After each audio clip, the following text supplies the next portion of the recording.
he sticks around till after Raw, because we're not going to step on DT's toes. You know, that's how it works. And, but yeah, oh goddamn, 1:30 in Cali. The fucking bars ain't even closed yet by you, by you guys, man. Yeah, over here all the bars are closed.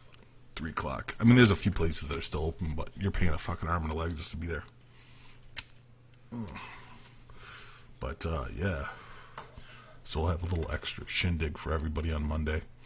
I think we're also going to fucking finally start pushing the soupies on Monday, too. So, like I said, I know that everything's been kind of, like, stopped up.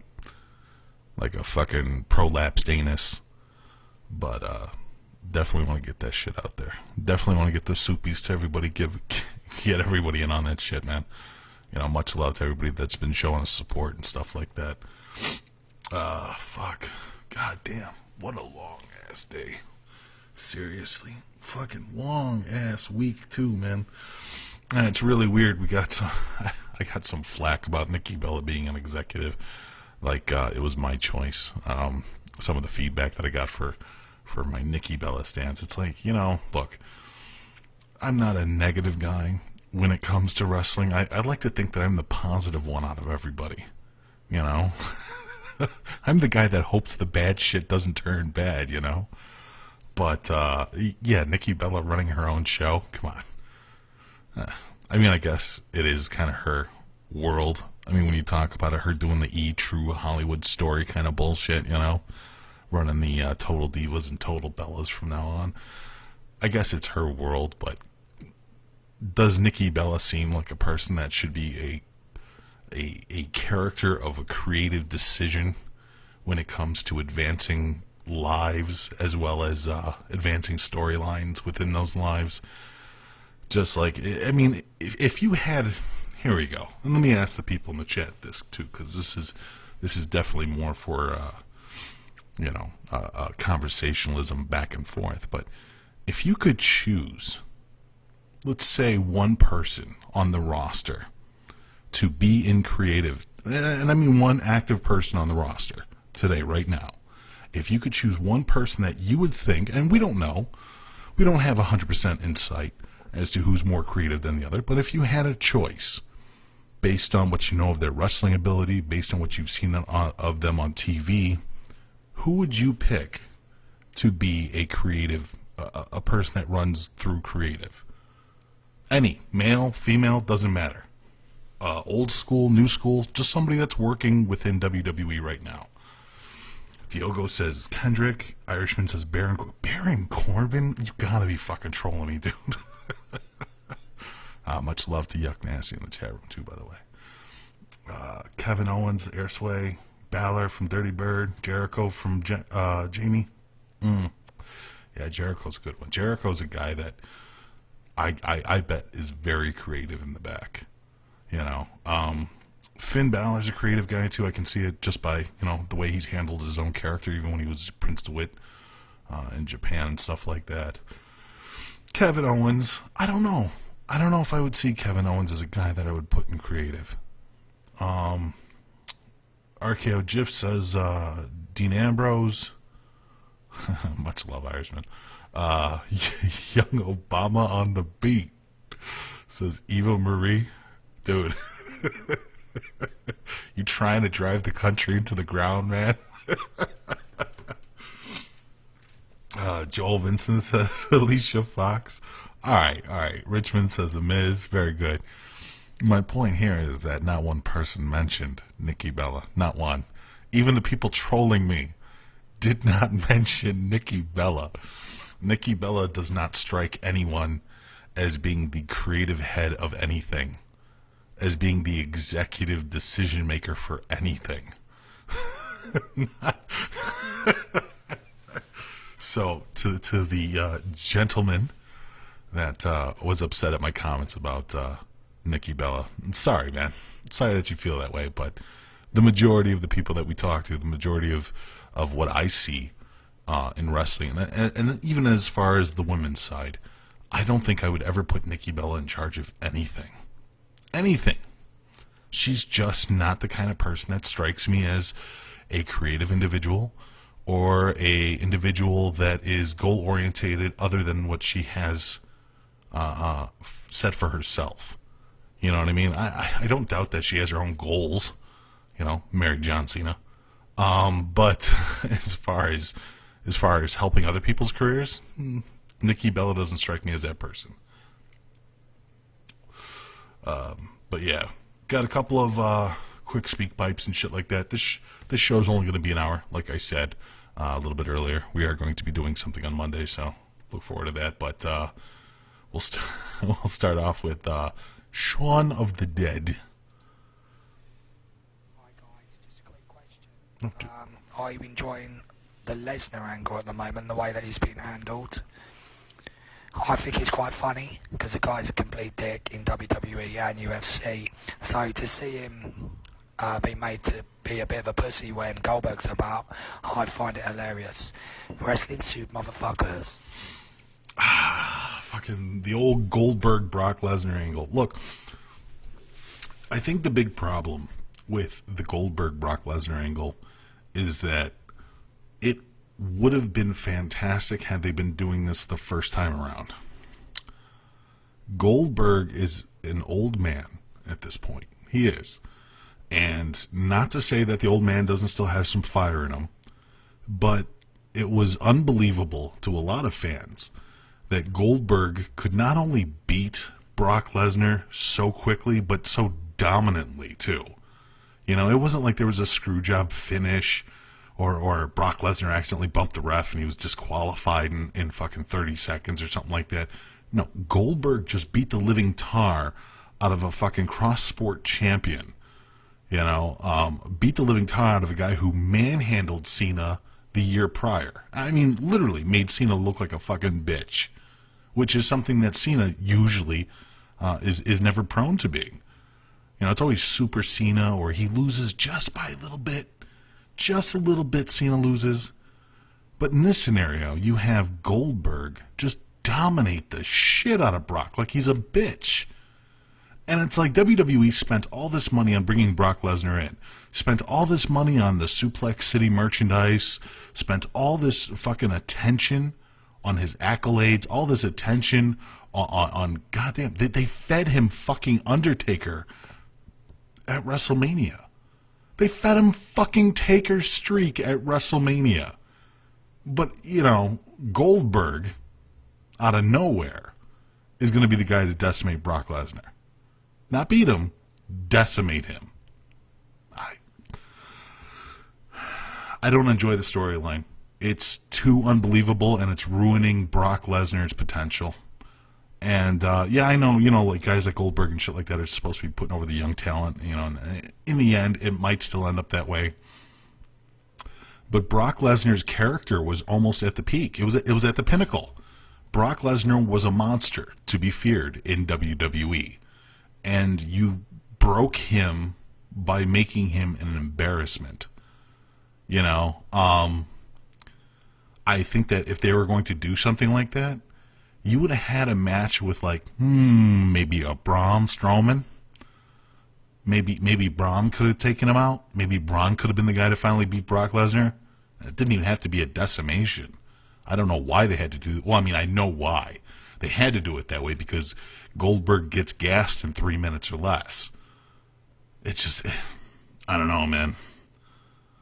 Some people are still in favor of Goldberg, and that's cool. I mean, I get that. There's a lot of love for Goldberg and what he did in the past and stuff like that, and seeing him out there is a nice member berry to what the old WCW was. Because I don't think anybody's really trying to remember his first run with WWE. You know, when people think of Goldberg, they don't think of his WWE run. They don't think of babyface Triple H and the chops, you know? They think of fucking Goldberg from WCW. I don't know. I don't know what the point is. You know, obviously it's going to culminate to a head at WrestleMania. We're expecting. It's definitely not the match on the card. And it's sad to say, I've been in Brock Lesnar's fucking corner this whole time. And I know a lot of people are like, oh, Brock Lesnar's the Smarks champion. No, he's the only motherfucker that looks like he could go out there and kill you. And it's not like he can't still fucking go out there and kill you. It's just now you've had an old man beat him for absolutely no reason. I don't know. To me, it ruins the storyline. I have no urge to see it at WrestleMania. Whether Brock wins or loses, I have no urge to see it. Because right now the rumor is that, you know, and it was talked about that Goldberg might be getting in contention with this whole fucking Cena bullshit on SmackDown. With Orton and Cena. Can you imagine that? Orton, Cena, and Bill Goldberg? What the fuck? First off, it makes no sense to me because Goldberg has been on Raw pretty much since he's debuted. He has nothing to do with SmackDown. But the rumor mill right now is churning and saying that he's going to be dealing with Cena and Orton and fucking and Goldberg for the title because Bill Goldberg wants a title run. And they're not going to give him the WWE title, so they're going to give him the Peanut Brittle title, which is no fair to SmackDown. SmackDown's been a much better show lately, but still. You know, why are you going to put Goldberg into that fucking mix? I hope it's not true. I hope it's all bullshit. I hope it's all rumor mill. I really don't want to see Goldberg in any kind of title contention. You know, do your time. Go to the Hall of Fame. Meet up with some of the boys. Give people some pictures, some memories. And that's it. Call it a fucking day. Hang out with Sting in the back. You know what I mean? Call it a fucking day. Goldberg's time is done. And I kind of feel bad only because, and let me say this. I kind of feel bad because Brock Lesnar was not the guy that Goldberg should have been facing at the time. I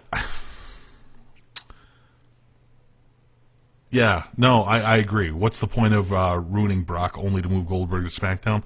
Because Goldberg supposedly wants that title, and WWE wants to abide by that contract. Apparently, there might actually be some sort of contract status in that, whether it's for his son, like some people have brought up here in the chat. You know, he wants to do something for his son or whatnot. But if there is a title that's on the line, it's going to be the SmackDown title, not the Raw title, which completely fucks up everything. It makes this whole Goldberg debacle just that. It's a debacle. It's a complete fucking grandiose joke. It ruins the state of Goldberg to the fans because the fans are completely confused as to what the fuck he's doing. I mean, how are they going to shoehorn Goldberg in between Cena and fucking Randy Orton? I mean, Randy Orton versus Cena right now is already kind of like, people are like, You know what I mean? People are already like, all right. We know where this is going. We've seen this match a few times before. But now you're going to shoehorn Goldberg into that? What the fuck? Please don't. Please let this be all fucking hearsay bullshit. That's what I hope. Yeah, and then what happens to AJ? Good point, then. What happens to AJ? Well, you know, AJ doesn't compare to guys like John Cena or Goldberg. You know, that's what I'm saying, man. Like I said, if this whole Goldberg culmination to a title thing happens, and they put him against Cena and Orton, this fucks up a lot of work that SmackDown has done in recent months. SmackDown has become the better brand. Now, whether WWE wants to directly admit that or not, probably not, because they like the idea of Raw being the flagship show, but it's not the first time that SmackDown's been the better show. It's not the first time that SmackDown's gotten better ratings than Raw. It's not the first time that not just the internet fans, but the casual fans have found more love for SmackDown over Raw. And now you're going to take this, and let's make no mistake, SmackDown a year and a half ago, even a year ago, maybe a little longer than a year ago, was the absolute shits. Guys like Jason Solomon were saying things like, it's the show to miss. If it happens on SmackDown, it didn't happen. And that's the way that a lot of people felt. And when they actually had the draft, there was a lot of confusion there. There was a lot of people believing, oh God, this is just going to make it worse. SmackDown made the best of it and has put out solid shows every week. Now, I'm not saying that I personally like every single wrestler on SmackDown. Clearly, I'm the biggest Baron Corbin mark ever. Ever. But the reality is, SmackDown has done a lot better job of keeping people interested, of having better storylines, of embracing the audience much, much better. then the confusion that's been the women's division on Raw, the confusion that's been 205 Live on Raw, the confusion of trying to have, different storylines with guys who either get injured or are fucking changed for some odd reason. I mean, a prime example is Rusev versus Enzo and Cass, where nobody knows who the heel is there because Enzo and Cass is going after a man's wife, but then the guy is the bad guy. There's been a lot of mistakes that Raw has been making since the draft where SmackDown really hasn't. And now you're going to put Goldberg into this mix where Goldberg is going to suck up 90% of that camera time for the next month if this is the case. And he's going to make everybody else on SmackDown look little. They're going to make everything that they've done for AJ Styles look insignificant. They're going to make Randy Orton look insignificant. Because even though Brock beat the living shit out of Randy Orton, let's not forget that. Brock raped Randy Orton in the middle of that ring. What the fuck is Randy Orton going to do to a guy like Goldberg who can rape Brock Lesnar in the ring? Bad news all the way around, man. Hopefully it's all conjecture. Hopefully it's all bullshit. Hope it doesn't go through. Hope it's just the internet whispering. Because I'm not for that. Stone Mexican guy. What up, homies? It's your boy. Check it out. I haven't had much time to watch Raw or SmackDown or anything because I've recently taken up truck driving. Don't know why I decided to do this, but fuck it. I've pretty much done every other job under the sun, so why not try this shit? So far, so good. Haven't crashed. I'm calling to you on location from Oregon, where my truck fucked up and I'm on the side of the road waiting for this motherfucker to come fix it. So I was watching the Royal Rumble.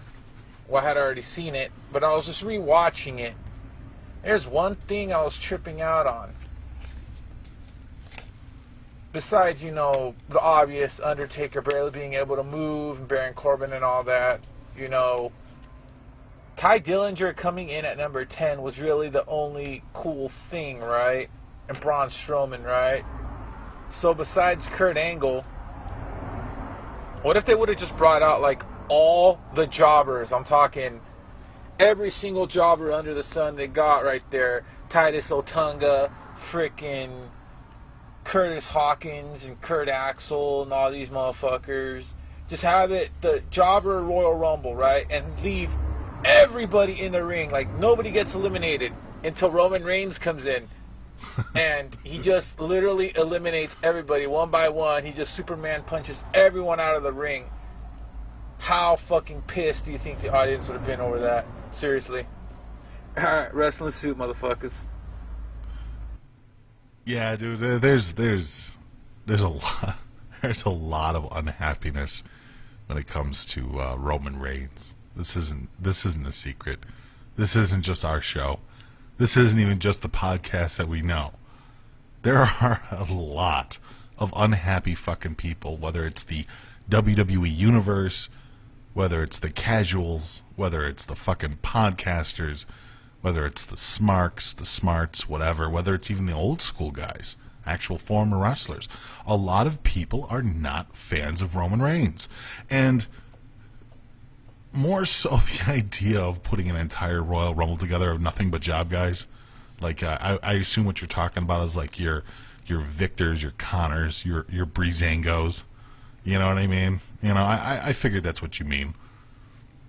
I would actually have more faith in a Royal Rumble if they had nothing but jobbers in there. How interesting would that be? Literally take the bottom cusp of the entire roster, and 30 of them, mind you, and put them in the fucking Royal Rumble. No main event guys, no guys you expect to win it, but all guys that you have no fucking clue who's going to make it. I think at the very least it would be an interesting outcome, one way or another. It's I don't know. That doesn't necessarily mean that they're going to go and win the title. But at the same time, at least it's an interesting outcome. And I think that that's what WWE needs to do. They need to change up the formulas. They need to start doing interesting things. Like when myself and John and Joey were talking the other day, people that got to listen to the after party and stuff like that, we were talking about how much we miss war games, how much we miss the lethal lottery, how these silly ideas actually led to some great moments, to some great events. How the pay-per-view themes. Remember when pay-per-views used to be themed, like your Halloween Havocs? Like even Christmas, there was more than just a stupid Santa Claus being run in and fucking Stone Cold stuttering them. But I mean, they used to actually theme events. And it was kind of fun. Now, I'm not saying that they have to do it for every fucking holiday under the sun. But the fact that we completely ignore it, it just seems a little odd.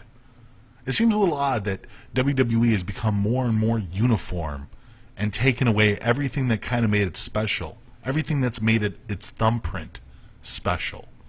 And Royal Rumble is a perfect example of that. You know, you can go back and you can look at the earlier Royal Rumbles, and there are times that you have a very solid roster where it's like, you believe that anybody can win.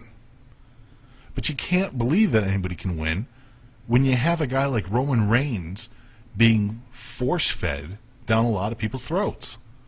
When you give him carte blanche of being number 30 in the Royal Rumble, when people already expect him to be the next coming, the second coming of Jesus Cena Christ. So, I mean, to do something like that is literally taking 10 steps backward. Not even a foot backward, not even 2 steps. 10 steps backward by putting Roman Reigns in another position where he can be top dog. It's not going to happen the way that they want it. It's the process champion doesn't work in 2017. The process champion doesn't work.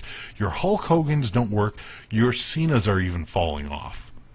And I think the only reason that Cena worked for as long as he has, and I'll put this in fucking writing, is because he got over with the fans organically before they turned him into a process champion.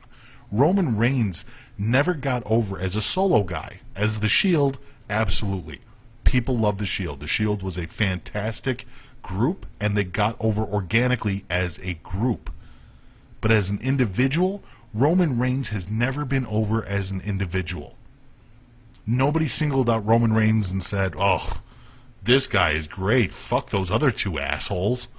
Nobody. And WWE seems to see it that way because they like the way he looks. And, yeah, of course, there was a GIF floating around. Some people may have seen it. Some people might not have. But there's this woman, Roman Reigns, appears up at the top of the ramp, right? And he's just standing there flexing his muscles. His music is coming on. The da da, you know. The whole fucking thing is coming on. And this girl, she grabs his hand, or she rubs her fingers up his bicep and back down again, and she grabs his hand, and she grabs his hand and pulls it closer to her crotch. And fucking Roman looks at her like, what the fuck? And he pulls his hand away and starts walking down the aisle. So, I mean, it's clear that, you know, women do like the Roman Reigns, of course. Oh, God, I wish I had the fucking link, Irish. It was literally on Imgur or something like that. I'll find it. I'll find it eventually later on. But yeah, it was basically a woman being a huge pervert, and it was funny as hell. But I mean, yeah, this is what WWE wants. They want the process champion, and people aren't buying into it. Yeah, sure. You know, a couple of girls fucking finger blast the old fishy taco for him. But the reality is he's not getting over with the younger fans. He's not getting over with the older fans. He's not getting over with the male demographic. And as far as storylines go, he is a problem as opposed to a solution. Because WWE has to warp the direction of their storylines in order to fit him in it and make him look strong. Make Roman look strong. I don't know. Then in Dementia says this is the same reason that Ziggler's heel turn isn't getting over. They didn't bother to build up to it. They just turned him and now expect him to build off from that. It never works that way. Same thing that they're doing with the Usos, right? They just turned him heel. What'd they do? They turned him heel, gave him cornrows, and said, be angry, be healed. Why? Just cause. Needless to say, Or never mind to say that, John's wife happens to be one of the biggest baby faces in the women's division right now. No explanation there. There's little things that they just fuck up. It's simple continuity. Hell, they could have even done something as simple as the Usos go out there and do horrible shit, and Naomi tries to talk them out of it, and John says, shut the fuck up, woman, or something like that. Obviously, they're not going to swear, but, tells her to shut the fuck up, and then she walks away sad, because it's still her man, It's shit like that gets people more invested in stuff. Because there's an honest question. Does Naomi approve? She's a big baby face. Does she approve of the Usos being assholes all of a sudden? And these aren't storylines that need to be like weeks and weeks to explain. This is literally a 30-second to 60-second explanation. Things to fill those moments where they're too busy having promos for no reason whatsoever. You can have promos with actual substance. Anyways, let's go to Pierce. Hey, Mish. Hey, Joe. Real quick. Wouldn't it be better if Randy Orton teased going after the Universal title? Wouldn't that be a lot more fun since this is the first WrestleMania since the brand split? They have the opportunity in the Royal Rumble winner and the Money in the Bank winner to use as a hybrid to jump from brand to brand Monday to Tuesday night, teasing and threatening which belt they wanted to go after. Wouldn't that be more fun? Don't they think these things through? Wrestling Suit. They tried that before with Batista. I don't know if you remember the whole Evolution storyline where Batista won the Royal Rumble, and Triple H did everything he could in his power to make sure that Batista didn't go after his title. And so they had him bouncing back and forth. I think JBL was the SmackDown champion at the time, too. And they kept trying to push him over to SmackDown to take out JBL. And obviously, in the end, it didn't work. We had Batista versus Triple H for the title. But yeah, it worked. It worked back then. It was, for the most part, it made Batista look like a badass. I know people remember Batista as Blue Tista, or more recently as the guy from Guardians of the Galaxy, making $1 million and not being talked about. But Batista did very well for himself, in the earlier days when he was with Evolution. Did fantastic. He was over. He was over for the babyface audience. Absolutely. Because he was supposed to be a heel, but he was smarter than the heels. And people like that, he kind of saw the bullshit, and it was something that WWE doesn't like to do. They like to have people be completely in the dark, completely miss the obvious, and that's how they do it. That's how a lot of storylines happen. It's just these simple miscommunications, and nobody can figure it out. But they had, for some reason, the Batista character figure all this shit out. That Batista wasn't the biggest fucking idiot in the world, and he knew the bullshit that was going on with Triple H. You can easily do the same thing with that. You can easily run angles where somebody can tease from going to SmackDown or Raw. Why not? I mean, clearly we have a draft again, so we have split rosters. Because you won the Royal Rumble, does that mean you're forced to go for the title of your brand? I don't think it does. Matter of fact, somebody brought up before, too, that even if you win the Royal Rumble, you don't have to go for the world title. You technically could go for the IC. You could go for another title. I mean, obviously you couldn't go for, the light heavyweight or a women's title, but, unless you're a woman or a light heavyweight. But, that's just, it's just things like that are simple changes that WWE doesn't seem to utilize. That's all. Wrestling's National Committee says, hey, Mish, you can plug for us. Plug. We had Hey Conrad from MLW's Ric Flair show and Bruce Pritchard show on our podcast today, on our conspiracy show. It was a great show to be at Johnny Florida, and check them out at Mixcloud.com. Wrestling's National Committee, as I'm playing in the background, Wrestling's National Committee and / it's episode 7. So I guess Vince Russo was a spy with Hey Hey Conrad. So yeah, go ahead, check that shit out. Let's go on to Robbie Richmond. Hello, Mish. Hello, Joe. Happy birthday, Tink, belatedly.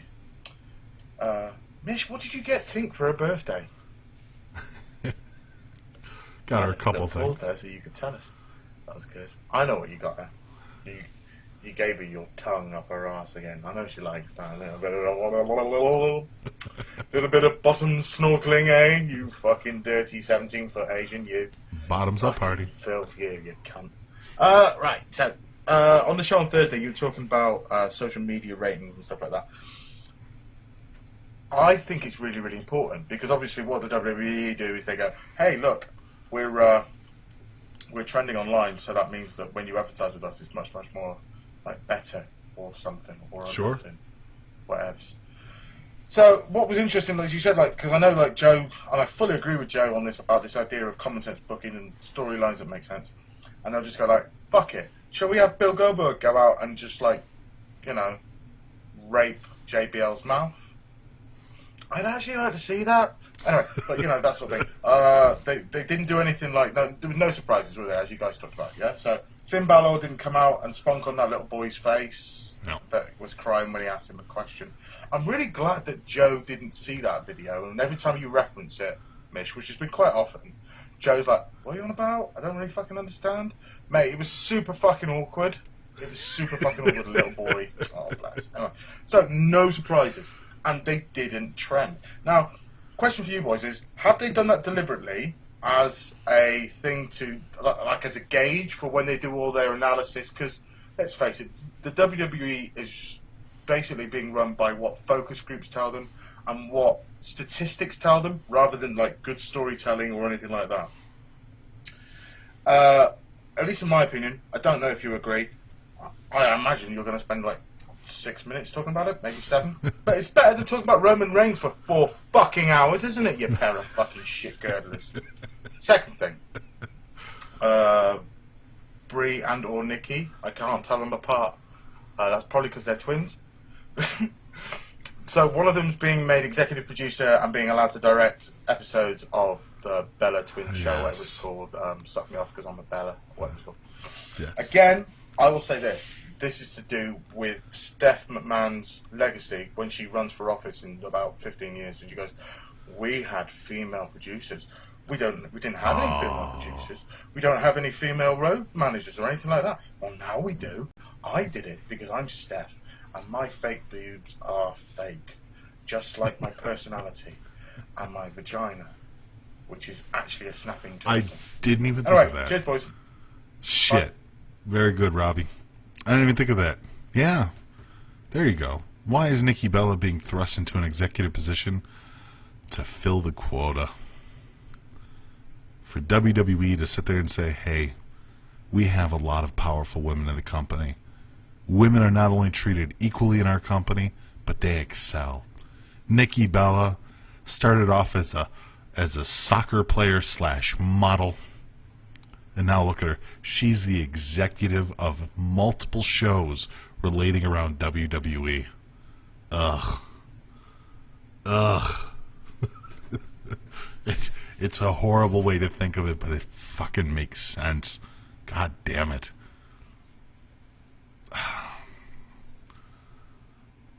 God damn it.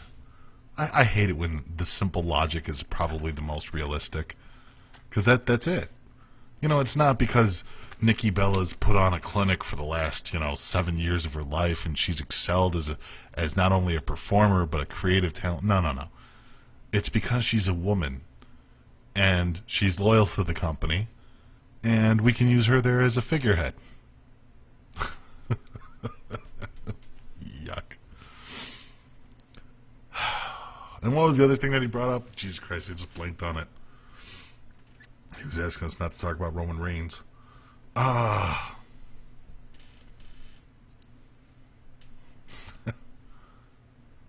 Yeah, I don't know, man. All you need now is for Nikki Bella to go out and join all the protesters in the streets from B&B the Game. Much love, man. Yeah, I don't think Nikki Bella's going to do anything political. That's not her style. She's going to stay the fuck away from that shit. Sky Genie Show says Great Khali matches are actually better than Nikki Bella's entire career. Yeah. And he even killed a dude. People seem to forget that. Great Khali even killed someone. Oh, yeah, that's right. He was talking about, oh, shit. I just had it on the tip of my tongue and I just blanked on it.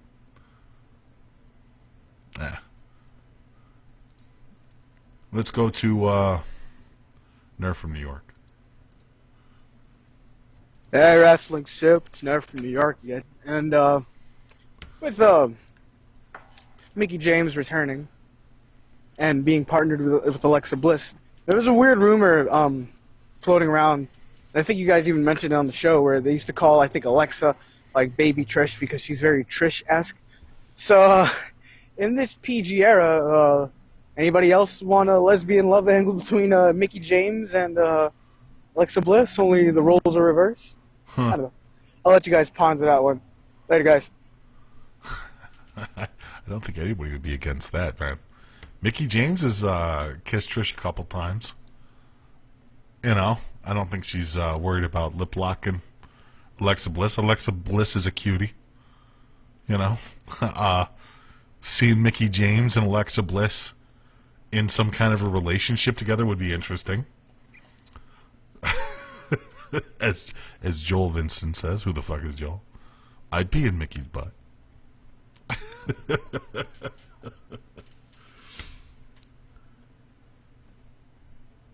Yeah, Mickey versus Bliss in a strap-on match. Dude, those two girls together, I mean, I don't know how many people still like Mickey James. I still think she's fucking gorgeous.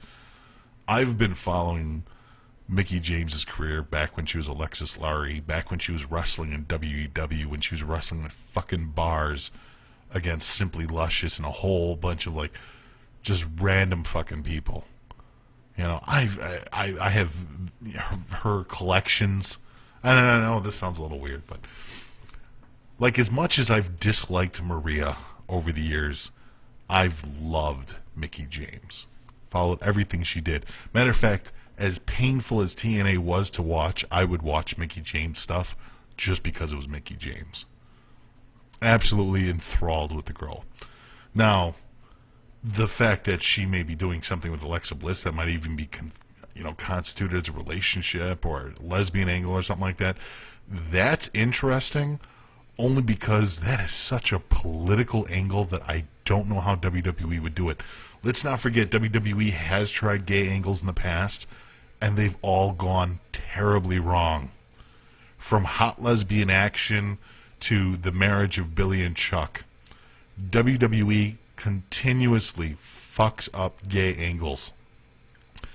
Matter of fact, Darren Young, who actually is gay, they've done everything they could, and rightfully so. I think Joey agrees with me on this one, that he doesn't have to be a gay character, even though he is an actual gay man. I think that's fine.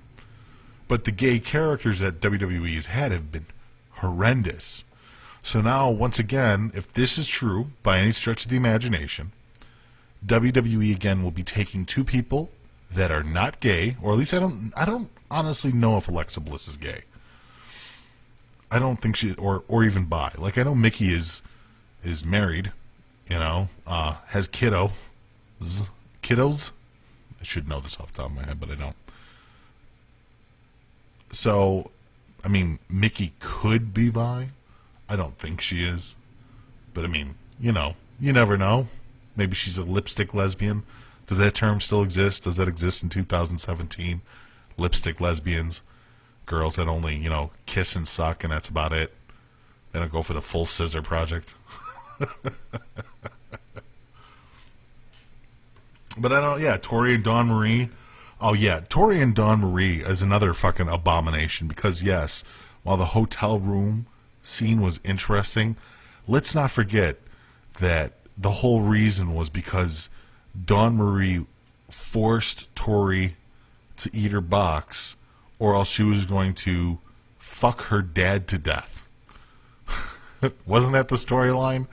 Dawn Marie was gonna fuck Al Wilson to death if Tori didn't chow down on some fucking fishy taco.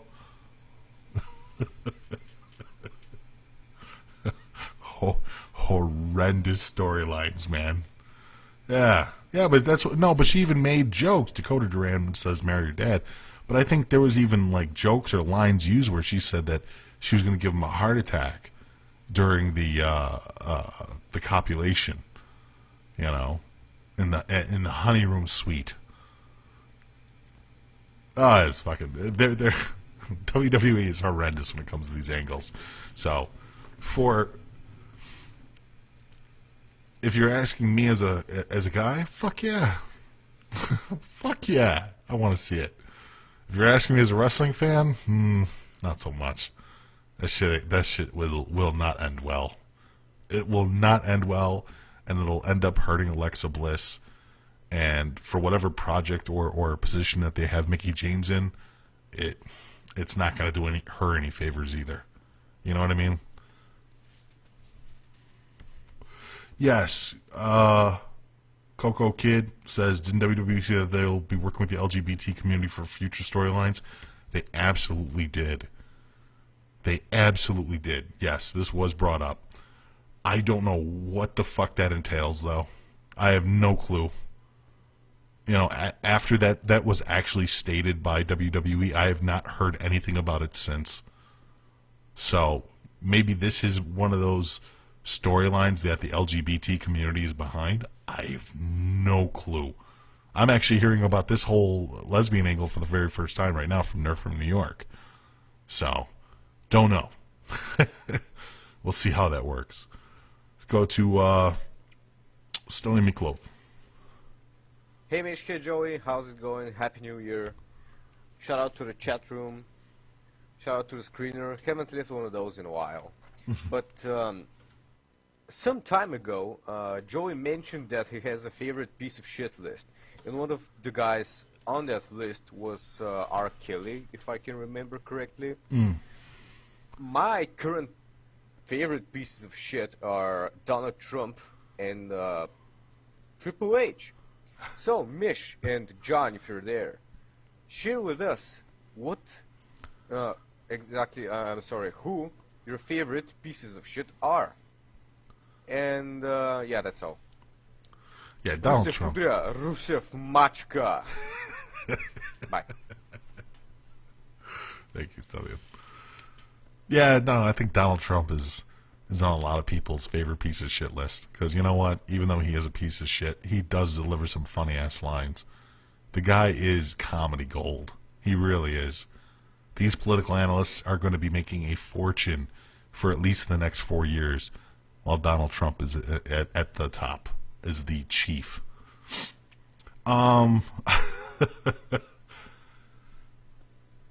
Triple H being one, I don't know. You know, he's got his issues and shit like that, but he's been trying to do other things. Although I do kind of agree. I think Stellian might be coming from the angle that Triple H is the one that's running this overseas tournament with the UK guys, and then the fact that if you're not in the UK tournament and you're a UK wrestler, you know, you won't get called by WWE again. But if you are in the fucking tournament, then you're like forced to not work for as long as the contract states until WWE allows you to feed your family again. You know, it's fucking weird, man. There's some definite Walmart bullshit going on there. God damn, other favorite piece of shit. I don't know. You know what? I will genuinely come back with that one. Maybe I'll talk about it Monday. Because I'm sure this is a question that Joey would like to fucking talk about too, so I'll bring it back up. But I'll have to think about that. B&B the Game says, Conway and Spicer are a couple of pieces of shit.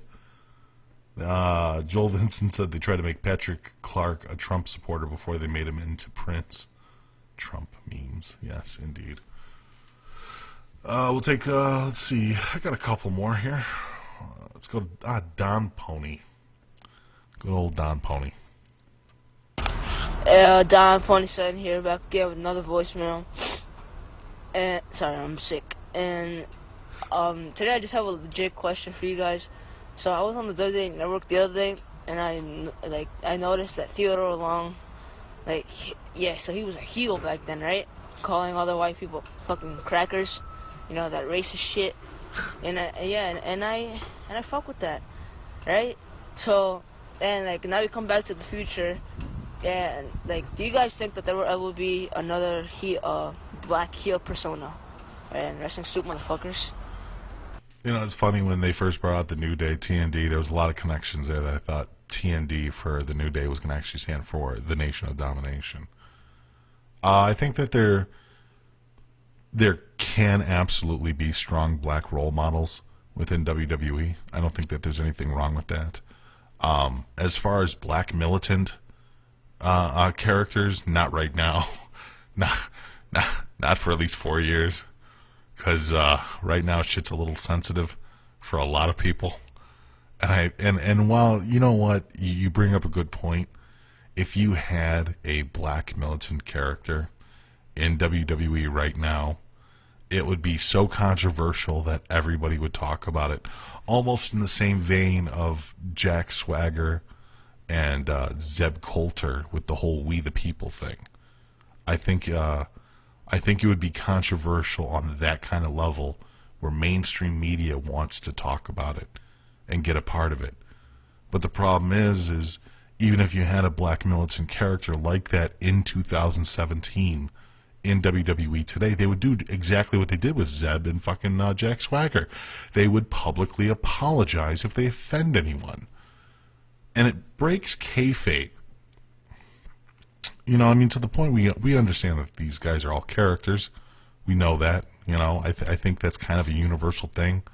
Maybe there are people out there that still believe that, the people on TV are who they are, and that's it.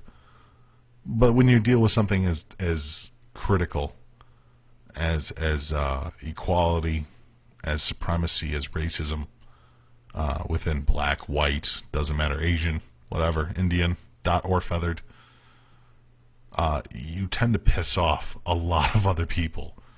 And the good thing about pissing other people off is it gets you attention. The bad thing is sometimes it gets you the wrong attention.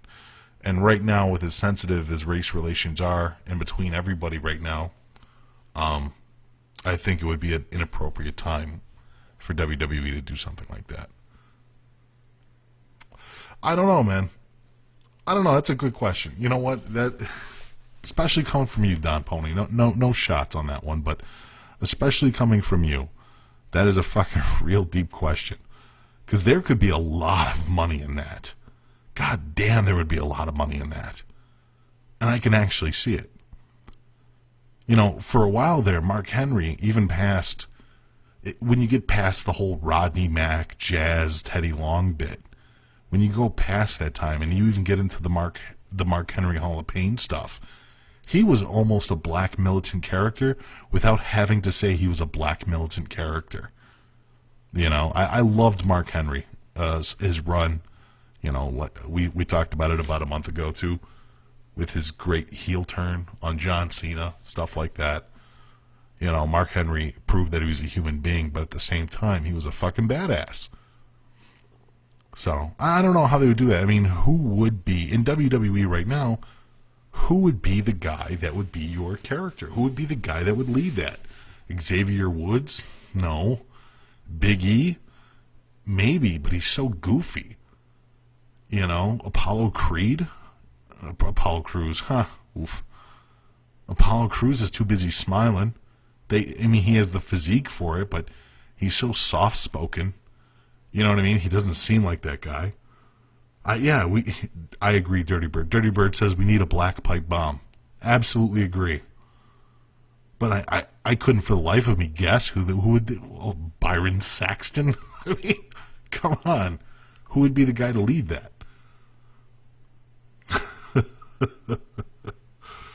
I don't know, man. I can't even...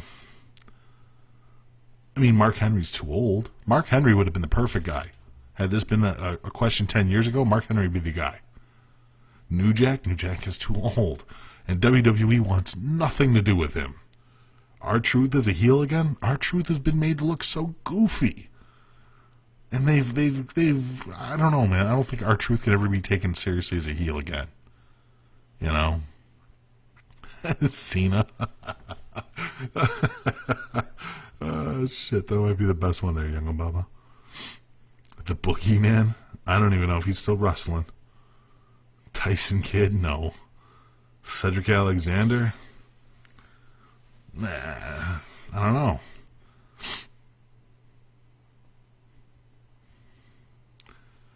MVP? MVP's getting up there in age, too. Russell. Booker T.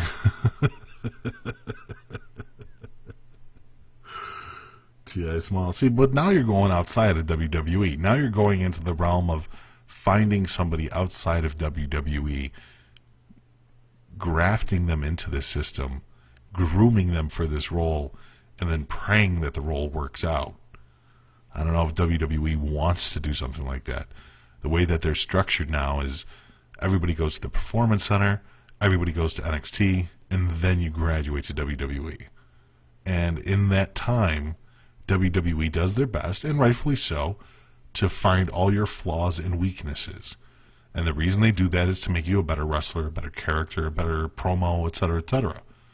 You know, they want to break you down and build you back up. But by the time that they've gone through and done all that with some of these guys, even though they're very well experienced, they might have gone past that storyline already. I don't know. It's a good question. Moose, yeah. Moose is another guy. Hell, have you seen the new Brodus Clay? Brodus Clay is a scary-looking motherfucker again. I mean, I was watching, he had some Instagram videos or whatever else of him just like fucking, just clanging fucking iron, man. just clanging iron. He is a big motherfucker. See, now, Brodus Clay could have been a good, scary motherfucker. But it is what it is. Let's see. I think I got any more. Yeah, I got, No, I think that's it, actually. So, anyways, much love to everybody that fucking came out tonight or this morning to join me. I'll go ahead and post this up on Spreaker and on Stitcher and everywhere else that I can get it up there. Obviously, there's been some issues with the feed, but for the most part, Spreaker's been good. It'll go ahead and bump everything through, so if you guys have been having problems downloading the last episode, it should go through. Obviously, new episodes are up on the Patreon. If you're a Patreon member, check it out on the Backstage Pass, I should say, because it's in the actual soup kitchen itself at this point. But much love for a lot of you. We'll see you Monday, and hope you guys enjoy the rest of your night or morning or whatever the fuck time it is for you. Thank you very much. Much love, and take it easy.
Yeah.